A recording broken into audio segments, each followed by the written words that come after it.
Passei! A Faculdade Einstein, a faculdade do sucesso!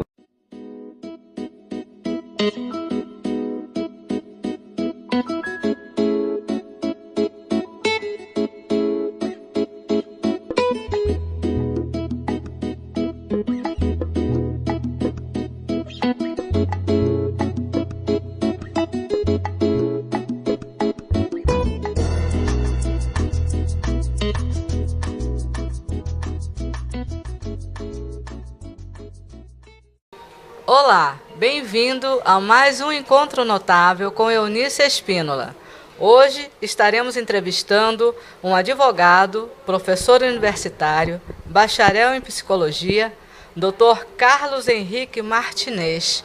Seja bem-vindo, Dr. Carlos Henrique Martinez. Muito obrigado pela sua atenção, Eunice. Meus agradecimentos ao portal Jorge Guedes por essa oportunidade. E a gente sempre se faz o cumprimento, já que a pessoa pode estar, o nosso telespectador pode estar assistindo durante a manhã, durante a tarde ou durante a noite. Então, bom dia, boa tarde, boa noite.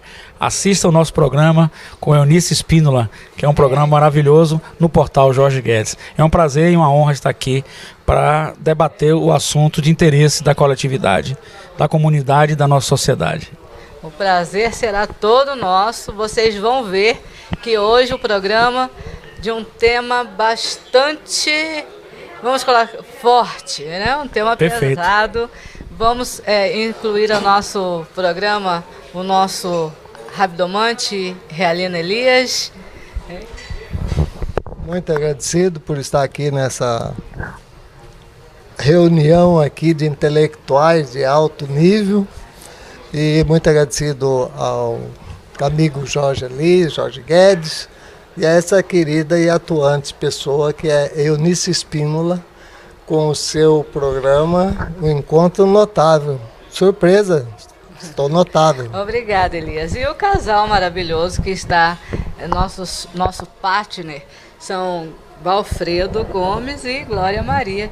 Bem-vindos mais uma vez ao nosso programa, né? Que o tema de hoje, Glória, vai ser realmente super interessante. Eu é que agradeço, uma boa tarde a todos e é sempre bom estar aqui com vocês em companhia dessa maravilhosa amiga Eunice Espínola no canal Jorge Guedes e estar aqui com pessoas maravilhosas, notáveis, né? Elias, Martinez. Essa equipe, né, Glória? E o esposo, né? E tem aqui... Boa tarde a todos. Boa tarde, Glória.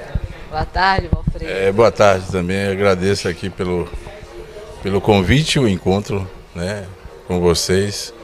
E aqui meu irmão de muito tempo.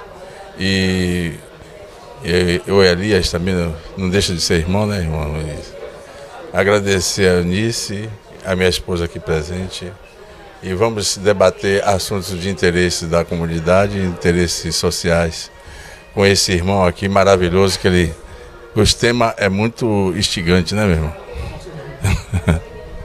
Então vamos lá. O tema de hoje vai ser um tema bastante forte, como eu já disse a vocês, muito interessante e que vale a pena vocês acompanharem, que não deixa de ser um debate. Vamos falar sobre assédio moral nas relações trabalhistas, no aspecto jurídico e psicológico. Perfeito, Eunice. Vamos então para a primeira pergunta, né? Vamos lá. Que não quer calar.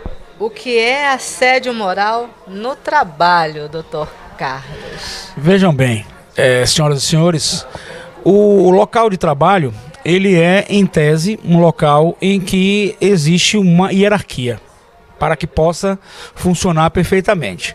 Nós temos, então, pessoas do mesmo nível, né, hierárquico, e essas pessoas têm o seu chefe imediato, ou chefe intermediário.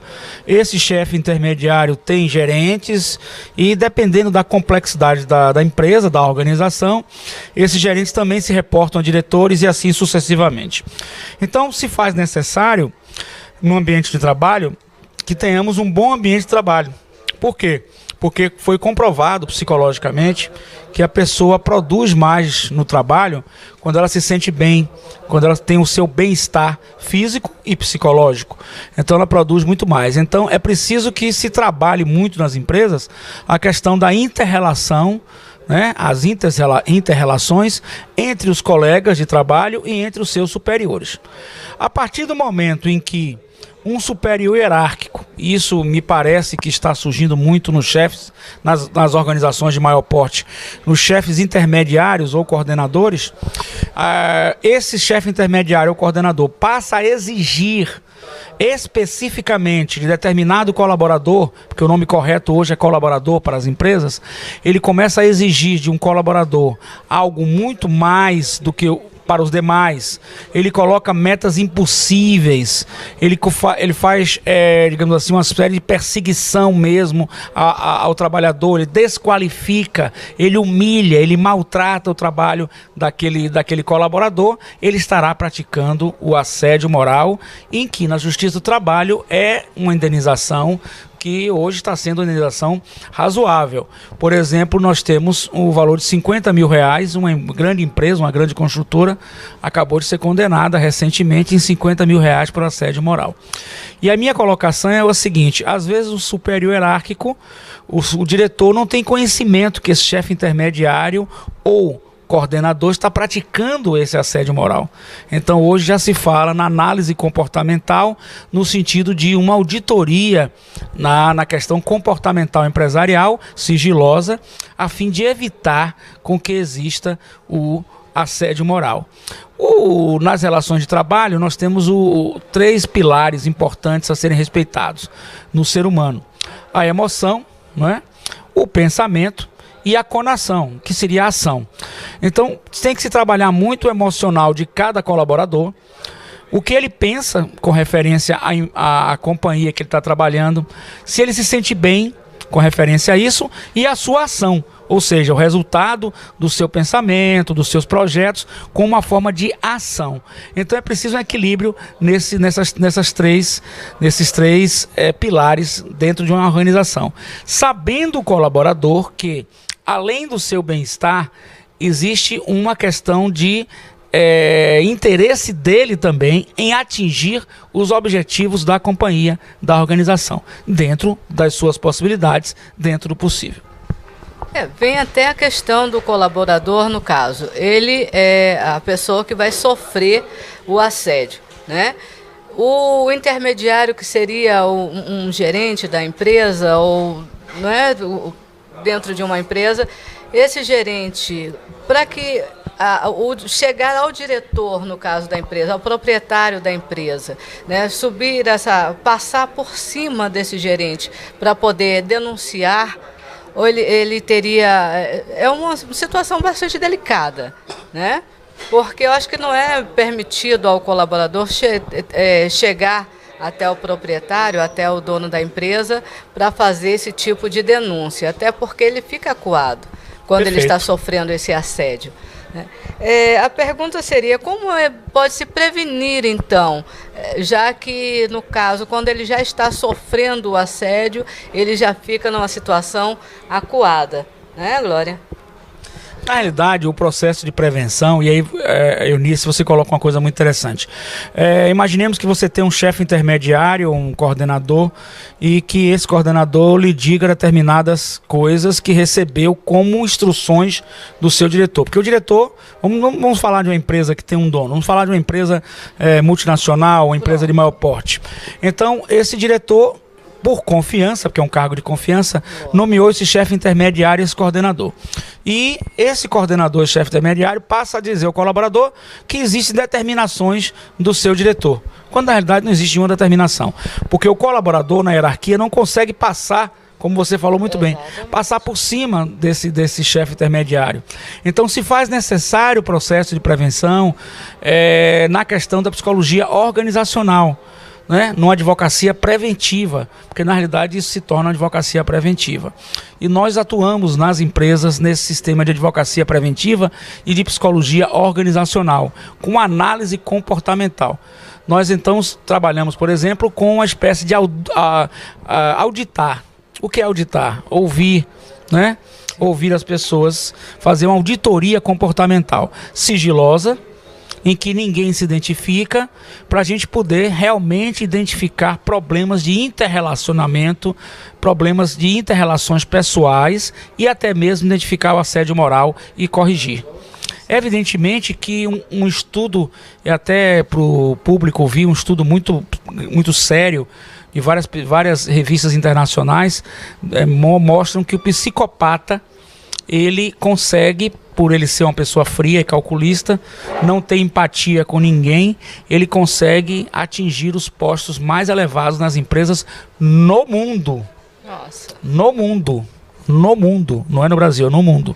Então você pode estar diante de um psicopata, que é um coordenador, que está fazendo você sofrer esse assédio. Então é preciso que as empresas de grande porte, médio porte, pequeno porte, procurem investir nesse trabalho de auditoria, né, no sentido de que possa realmente detectar e melhorar, não só detectar, mas melhorar as relações interpessoais, motivacionais, né, para fazer um processo de motivação, porque o processo de motivação ele vai pelo interesse, né? Ele vai pela a própria motivação propriamente dita, né? Os 3 pilares, e ele vai pela necessidade. Quem está empregado tem necessidade de manter o emprego, né? Sim. Tem que estar motivado propriamente dito, né? E tem interesse. O interesse é em atingir os objetivos também da empresa, para que haja a reciprocidade também na sua questão, até mesmo de ganhos, de aumento de salário, etc, etc. Sabemos que nas empresas existe uma certa concorrência, mas infelizmente isso tem que ser equilibrado, no sentido de que não fique uma concorrência para os cargos, para o poder, de forma exacerbada. E sim uma concorrência natural, no sentido de desempenho do seu trabalho. O senhor faz a colocação de que a contratação, para que seja detectado esse problema dentro da empresa, seria de cima para baixo, para detectar o problema.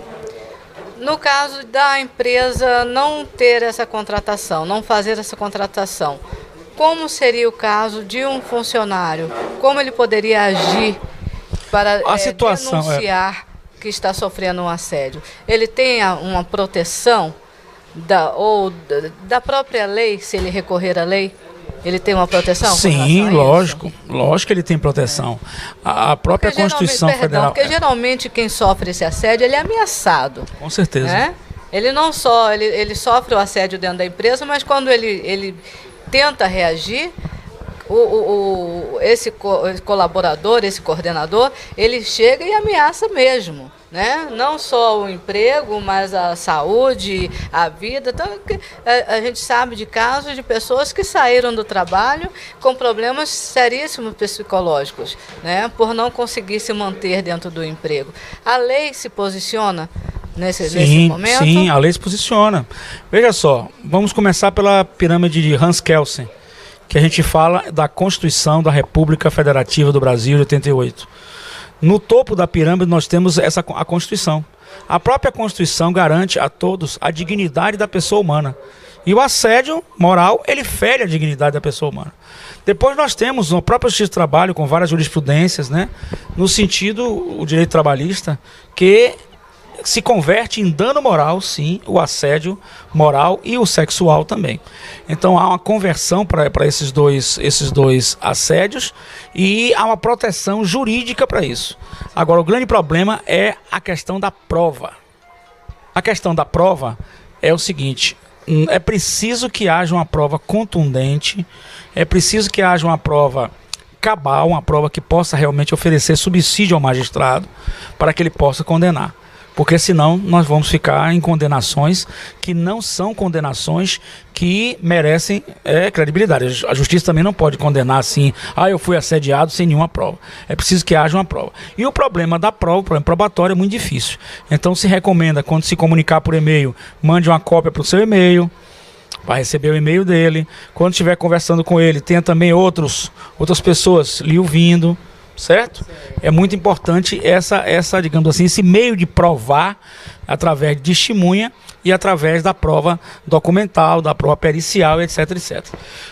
Se fala muito de gravações, etc, mas se não for consentida, já pode gerar algum problema, mas de qualquer maneira, em tese, né, pode-se ter um meio de prova dessa maneira. O ideal, que não é o real, é que se evite isso. Nós fomos contratados, agora eu fui contratado para uma empresa de varejo, estamos em fase de negociação, e que o diretor me disse, olha, nós temos um problema no interior muito grande que eu não tenho controle. É um supervisor que a gente bota na loja de varejo e contrata uma meninazinha do interior lá, as meninazinhas do interior lá. A maioria consegue fazer o assédio sexual, que é, digamos assim, uma espécie do gênero assédio moral. Não é? Exato. E elas, por necessidade, acabam acatando aquilo ali, o que viola os direitos da mulher, a dignidade da pessoa humana, né? E uma série de direitos. Agora, como você vai comprovar isto, é que está o problema. Como você vai comprovar isso? Então é preciso eu acho que o trabalho preventivo, ele é bom para a empresa, ele é bom para o colaborador. Bom para a empresa porque o senhor e senhora que está me ouvindo, que é empresário, que é diretor de uma empresa, procure fazer esse trabalho preventivo, porque a empresa pode tomar um prejuízo, como eu já disse, de uma construtora, aqui no estado da Bahia, R$50 mil só do dano moral. E quem paga, no caso, é a empresa. Quem paga é a empresa. Então a empresa pode evitar isso. Agora, a pessoa que pratica o assédio moral ou sexual, ela pode, inclusive, responder na esfera criminal. Como ela pessoalmente, como constrangimento ilícito. Eu tenho um caso aqui que eu estou na justiça tentando provar e até recebi alguns telefonemas, né, dessa pessoa. Não vem ao caso aqui comunicar, porque é por questões éticas, mas eu digo e afirmo que este coordenador que eu estou falando, que ele com certeza assiste os vídeos, eu já disse em outros vídeos, saia daí rápido, para não prejudicar a empresa que você está trabalhando. Não demore não, saia rápido. E não se empregue em lugar nenhum mais, por favor. Saia rápido daí, não demore não, porque pode gerar sérios prejuízos à empresa que o senhor está trabalhando. Os seus diretores já estão sabendo. Saia daí rápido, saia dessa coordenação rápido, não demore. Esses recados é bom, né, Eunice? Porque a gente pelo menos melhora muito a convivência. O ideal, eu acho que é o processo educacional, passa por um processo educacional, nós fazemos palestras, passa por um processo motivacional, nós passamos por um processo de conscientização. E isso me lembra, eu gostaria de deixar registrado aqui, a minha querida professora, amiga, a professora Maribel Barreto, professora doutora Maribel Barreto, em que ela fala de conscienciologia. Então o processo, muita gente não sabe ainda, a conscienciologia, logia estudo da consciência. A consciência tem várias ramificações, várias formas de você entender consciência, né? Até metafísica, etc. Mas vamos falar de consciência no sentido de você tomar ciência de que uma situação é boa ou ruim para você. Então, nesse momento, você, com certeza, através das palestras, dos treinamentos, você melhora. E da auditoria também você melhora. Com certeza. Viu? Registrando que Maribel Barreto esteve conosco a semana passada, né, numa entrevista maravilhosa. E realmente, eu acho que a consciência de cada ser humano, né, tem que pesar muito dentro do seu trabalho, dentro da empresa que ele está, porque ali é o seu ganha-pão. Né? E se for assédio sexual, eu acho que ele pode procurar resolver isso do lado de fora da empresa, fora do seu trabalho. Né? E se for um assédio moral mesmo dentro da empresa, é uma questão também de autoestima, né? Certeza. Eu acho que a pessoa se sente muito inferior para poder estar querendo pisar ou humilhar o ser humano que está do seu lado. Mas Glória quer fazer uma colocação, né, Glória? Vamos lá. No caso, a jurisdição com referência à empresa e com referência, no caso, a um trabalho doméstico, que sabemos também que uma funcionária doméstica, ela sofre, sabemos demais, de muito tratamento de humilhante até do patrão para essa funcionária. A indenização nesse sentido, nesse mesmo valor, ou é equivalente ao ganho ou à posse de cada um? Tabela referente? Não existe tabela. Na realidade, nós trabalhamos com uma espécie de... O juiz é que ele vai ver o caso concreto, e ele oferece uma espécie de arbitramento, né, dentro do pedido do advogado. Né? Mas com certeza a empregada doméstica que sofre o assédio moral, ela tem direito ao dano moral, sim, com certeza absoluta, e não deve sofrer. Porque por mais que uma pessoa seja simples, né, esteja desenvolvendo sua profissão, porque a dignidade da pessoa humana vem do trabalho, o trabalho é o que dignifica o ser humano. Então jamais poderemos aceitar que uma pessoa trabalhando venha sofrer o assédio moral. Jamais, isso não. Agora, a cobrança do trabalho, das tarefas, da hierarquia, da subordinação, desde quando feita de forma moderada, de forma dentro de civilidade, de urbanidade, de respeito, ela pode ser feita essa cobrança. Mas não ultrapassar esse limite. A empregada doméstica tem direito também, aí o que vai decidir é o juiz de direito, que vai receber uma petição de um advogado pedindo determinado valor, e ele vai arbitrar, fazer o arbitramento. Não existe assim uma tabela. O dano moral no Brasil não tem uma... Ele é muito variável, tem várias formas de você pegar a lei de imprensa, muita gente fala de várias formas de se atingir o dano moral, mas o mais é um arbitramento.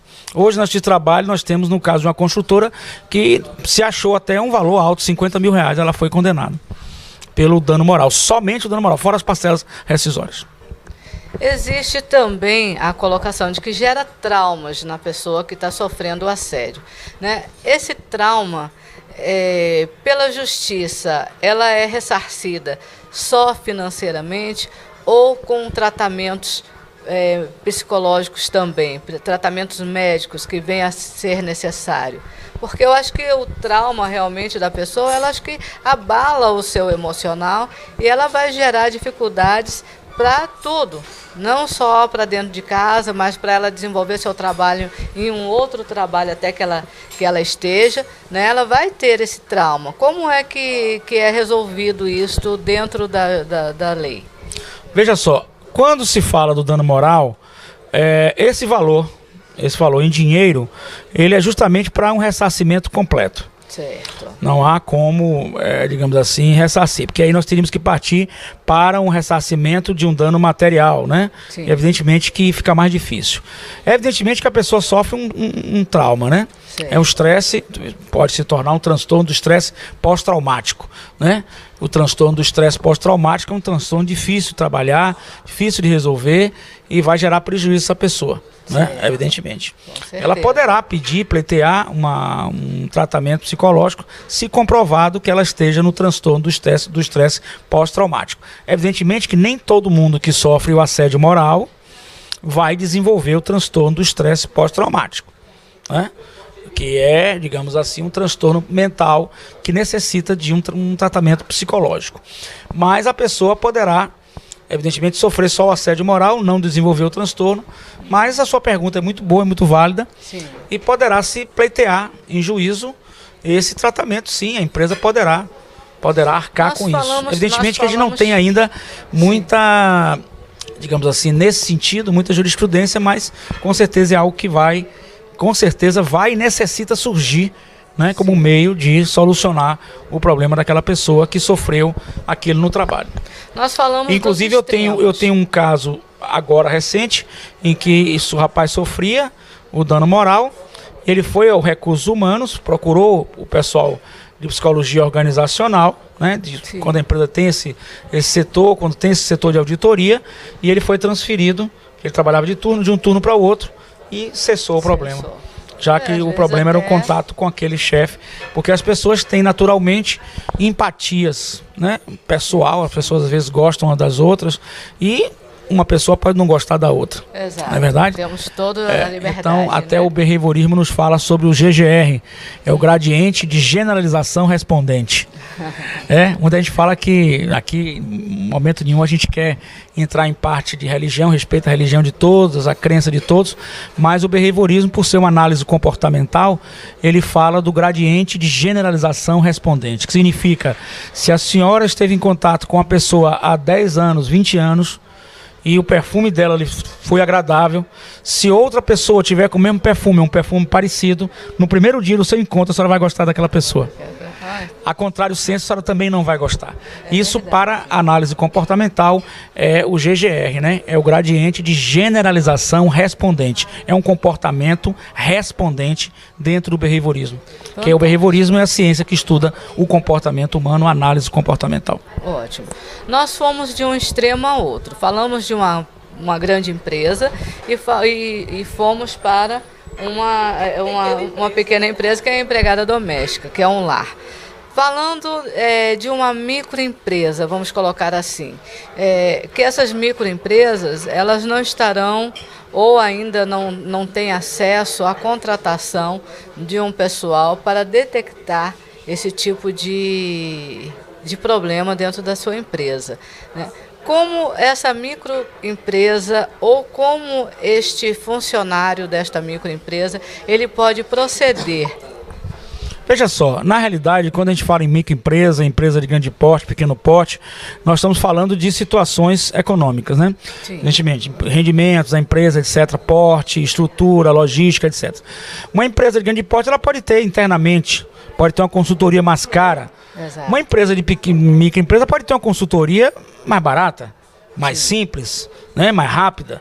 Pode ter uma espécie de treinamento, né? Específico. Sim. Né? Pode se reunir em 2 ou 3 para fazer o treinamento. Enfim, tem várias formas de solucionar, porque eu acho que, na minha opinião, tenho certeza do que eu falo, se faz necessária análise comportamental dentro do ambiente de trabalho. Fora disso, quem perde é a empresa. Perde em produtividade, perde em prejuízos, como dano moral, seja no dano moral propriamente dito, seja no assédio sexual, que é uma espécie do gênero, não é? Dano moral. Que vem a pergunta, né? É bom para o ambiente de trabalho, no caso, ter essa prevenção, então? Com certeza absoluta, seja uma pequena empresa ou uma grande empresa, é excelente esse trabalho. É um trabalho terapêutico, é um trabalho educacional, é um trabalho de palestra, é um trabalho motivacional, é um trabalho de relações interpessoais, enfim, é um trabalho essencial a qualquer tipo de organização, seja empresarial, seja institucional, seja pública, seja do governo, governamental. É importantíssimo esse trabalho e tem que ser feito, com certeza absoluta. Meu irmão Carlos Martinez, eu vou fazer uma pergunta para você e talvez até respondendo ela. Essas multinacionais, elas apresentam uma eficiência muito grande em relação ao consumo, em relação ao que vai se produzir.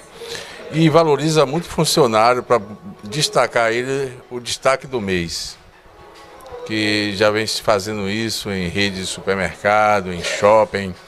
Aí destaca com um prêmio eleva ele como melhor vendedor do mês e faz com que os outros se sintam na intenção ou até de fazer com que os outros cheguem até lá, mas na verdade isso depois tem um retorno que não é muito agradável. Isso também não concretiza um assédio em relação à empresa, dessa forma de instigar metas, mas eles destacam aquele do mês. Com certeza, aquele que dali do mês, ele no outro mês, ele não vai conseguir manter aquele por muito tempo. E aí, essa competição, eu me lembrei de Nietzsche. Nietzsche diz que o que leva ao conflito de uma sociedade, primeiramente é a competição, segundo é a desconfiança e terceiro, aí já vai para a glória. Apesar de que eu tenho uma glória, não tenho problema nenhum. Então são as três pontos, né, pontuais que faz o conflito dentro de uma sociedade ou dentro de uma área de trabalho. Eu estou falando em relação a elevar muito aquele indivíduo, aquele funcionário, sabendo ele que aquilo ali é por pouco tempo, mais tarde ele não vai conseguir bater aquela meta, que são questões de tempo, de espaço, até mesmo diante do trabalho dele. Você não acha que isso também leva muito a questão do assédio moral, porque aí força você a fazer, você vai ter que fazer, você vai ter que bater meta, e os outros que vão também pela mesma forma? Você não acha que isso agrava? Veja só, a meta em si, quando ela é uma exigência que a empresa, a organização, a instituição coloca, que é uma meta, digamos assim, compatível, que é uma meta possível de ser atingida, humanamente possível, né, humanamente atingível, ela não caracteriza o assédio moral. Porque a empresa precisa, as instituições e organizações precisam produzir. E é preciso que haja... Precisa criar metas. Precisa criar metas. Mas essas metas têm que ser, digamos assim, não exacerbadas. É humanamente impossível. Não, mas a meta é exigível, natural, normal do mercado. Atingível. Atingível. Agora, quando você beneficia um servidor, um colaborador que atingiu uma meta, é porque essa meta é atingível, ele se dedicou, ele se destacou. Gera uma competição interna nas relações interpessoais. É preciso trabalhar isso muito bem, para evitar que a competição possa se tornar um mal. Mas, por outro lado, pode gerar também um estímulo aos outros colaboradores de tentarem atingir aquelas metas também. De qualquer maneira, o fato de existir meta, o fato simples e puro de metas e o fato de destacar um colaborador que consegue atingi-las, se elas são possíveis, se elas são normais, não caracterizaria o dano moral, não caracteriza o assédio moral. Evidentemente, se essas metas que se pretendem ser atingidas são impossíveis, incabíveis, inatingíveis, aí sim. Ou quando esse colaborador consegue através de meios que não são dados aos outros. Meios que só são dados a eles. Por exemplo, é dada uma carteira de vendas a ele especial para ele atingir a meta.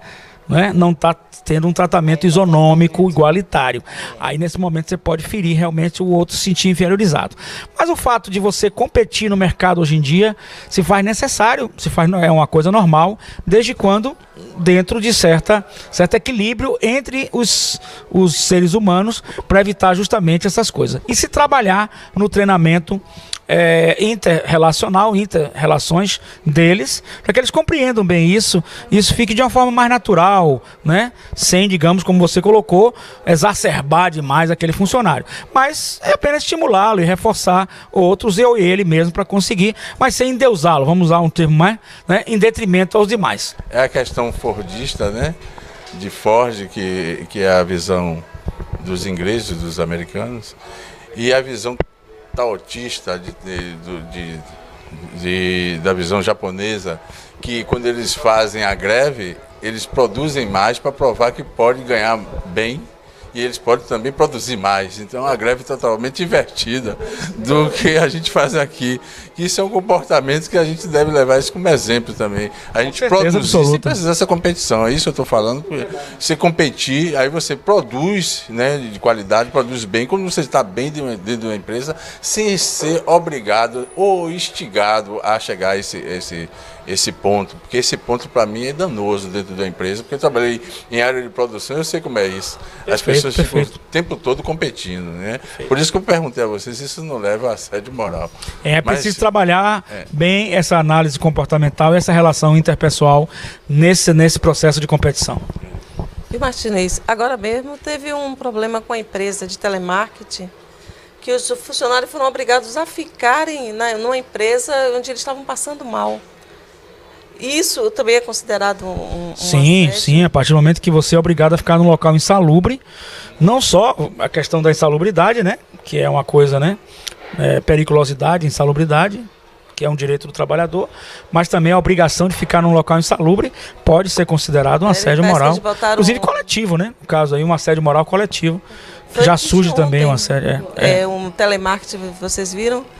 Os funcionários, eles ficaram detidos dentro da empresa, o gerente não deixava sair. Olha aí de novo aí, o gerente quer dizer um chefe intermediário. Não foi o seu diretor. Às vezes ele fez sem autorização do seu diretor. O seu diretor confia nele, mas é preciso que o seu diretor observe que ele está prejudicando a empresa também. No momento que ele quer mostrar serviço para a empresa, ele quer acaba ser aquele colocando durão, em risco. Ele prejudica muito mesmo. A empresa e os colaboradores da empresa. Com certeza.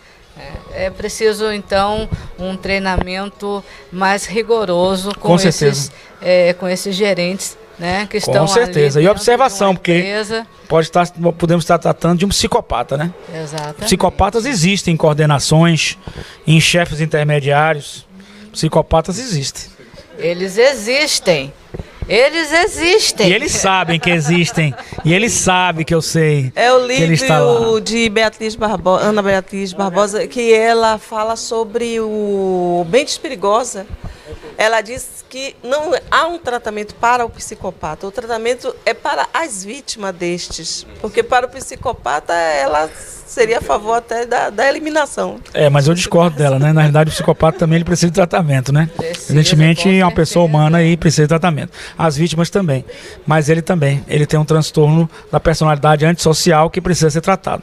Também concordo plenamente com o irmão aqui. Realmente é um distúrbio de personalidade. Distúrbio de personalidade deve ser tratado, com certeza. E o meu abraço, certo? E concordo plenamente contigo. Ótimo. A interação, né, com as informações completas. Toda a colocação de tratamento, a gente fala de uma terapêutica que possa, pelo menos, digamos assim, estabilizar uma situação e não deixar que essa situação cresça, certo? Então pode existir, embora a ciência não chegue ainda a dizer isso exatamente, mas pode existir uma forma de estabilizar aquele comportamento daquela pessoa. Qualquer tipo de comportamento de forma que tem um desajuste, ele pode ser pelo menos estabilizado. Pelo menos estabilizado. É uma crença que a gente tem, a ciência muitas vezes diz que não, mas eu, por exemplo, discordo de muitos pontos. Tenho muito respeito pela professora Ana Maria Beatriz, mas discordo de muitos pontos dela. Por exemplo, um dos pontos é que já se nasce psicopata. Eu discordo plenamente. O psicopata ele foi feito durante a sua vida, a sua infância, com seus traumas, né? Porque o seu sistema límbico, o sistema emocional, ele parou de funcionar. Certo? Então tem uma série de coisas. Pode ter uma carga genética, né? Vamos falar ontogenética da sua família, que tem uma forma de desencadear esta posição, esse transtorno. Mas, com certeza, somente nasce e é assim. Essa é uma explicação muito simplória, que não funciona, né? Porque, por exemplo, você tem um pai psicopata, então todos os seus filhos seriam psicopatas. E você vê muitas vezes numa família 3 irmãos, um é esquizofrênico, os outros 2 não. Um é alcoólatra e outros 2 não. Enfim, da mesma família, mesmo pai e mãe. Então, se fosse assim, de nascimento, todos 3 seriam. Você vê, inclusive tem famílias, tem um criminoso, outros não. No caso... Um estuprador e outro não. Eu tenho um exemplo de uma família direita, boa, em que o rapaz, um deles é estuprador, né? Compulsivo e quanto mais. E os outros irmãos são pessoas trabalhadoras de direito, correto? Então a genética, ela explica alguma coisa, mas não tudo. Eu acho que existe a questão da interação com o meio ambiente, existe a questão da sua infância, existe a questão da sua adolescência, existe a questão da formação da sua personalidade, do seu ser. Nós somos seres modelados, com massinha de modelar, que as crianças brincam. A gente pode modelar. Se qualquer um de nós passarmos 5 anos na cadeia, Deus livre e guarde, nós voltaremos completamente diferentes. Se você passar 5 anos na faculdade de Direito, você vai sair de lá completamente diferente, com a linguagem diferente, postura diferente, tudo diferente. 5 anos na faculdade de Psicologia, assim. 6 anos na faculdade de Medicina, assim. Então é o meio que te transforma. O meio que te transforma. Você tem uma carga genética, que vai desencadear ou não. Mas o meio, as relações suas interpessoais são muito importantes. Quando disse que concordava plenamente com o querido amigo e irmão, justamente isso. A porcentagem de defeito genético ou de DNA são mínimas. Então, é onde entra essa conjuntura da perfeição ou estagnação do psicopata. Porque mesmo que o psicopata seja natural, já geneticamente, já foi provado isso, os Estados Unidos fez um estudo genético, DNA de Jet James, todo aquele pessoal, e já foi provado que tem características no ácido, DNA, certo? Agora, a porcentagem é pequena. Vamos dizer que não tem porcentagem, se for 10%, 90% pode ser recuperado, é onde entra. O psicopata, do controle, por exemplo, do psicopata, excelente. Parou pronto, ele já não chega a prejudicar muito mais. Excelente colocação. Bem, a auditoria comportamental é necessária. Lógico, a auditoria comportamental, ela é como se fosse uma auditoria financeira na empresa. Ela é necessária constantemente. É como se você fazer um balanço na empresa. Você tem que fazer um balanço na empresa todo ano. Uma auditoria comportamental também você tem que fazer. Porque as relações modificam, as pessoas se modificam, não é verdade? As pessoas se casam, constitui um novo ciclo de vida. As pessoas se separam, constitui um novo ciclo de vida. As pessoas têm filho e se modificam. Não é? Diversas circunstâncias na vida de um colaborador de uma empresa pode ocorrer com que ele se modifique. E é preciso que ele esteja amparado na auditoria. Não só uma auditoria no sentido de detectar, diagnosticar, rotular, punir. Não. A auditoria também ela vem para ajustar uma inter-relação pessoal existente, com uma modificação que ocorre na vida das pessoas. Então você vai chegar para o colaborador e conversar, porque o capital humano hoje deve ser muito valorizado nas empresas. As empresas que pensam em trocar sempre de funcionários estão no caminho errado, porque eu acho que o capital humano é essencial. O capital humano é aquele capital que é lapidado e trabalhado dentro da empresa, ele produz muito. E se ele tiver algum problema, o colaborador, com certeza a auditoria vai chegar para encaminhar a terapia e na terapia vai resolver. A própria auditoria também pode ajustar aquele comportamento diante de uma necessidade nova que ele não tinha no ano passado.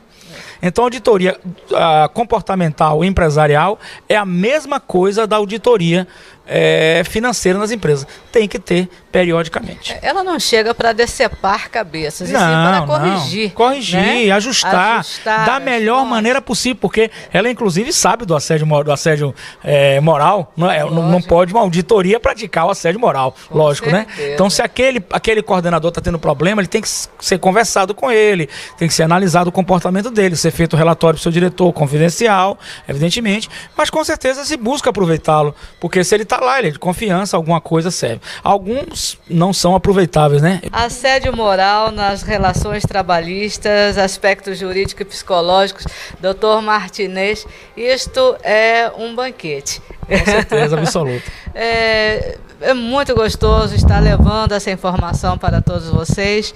Infelizmente, o nosso tempo já está se esgotando. Quero agradecer a sua presença. Eu agradeço a você, Eunice, por trazer todas essas informações para a gente, para levar essa informação para o nosso público, que é muito importante, né? A cada dia que a gente senta nessa cadeirinha aqui, a gente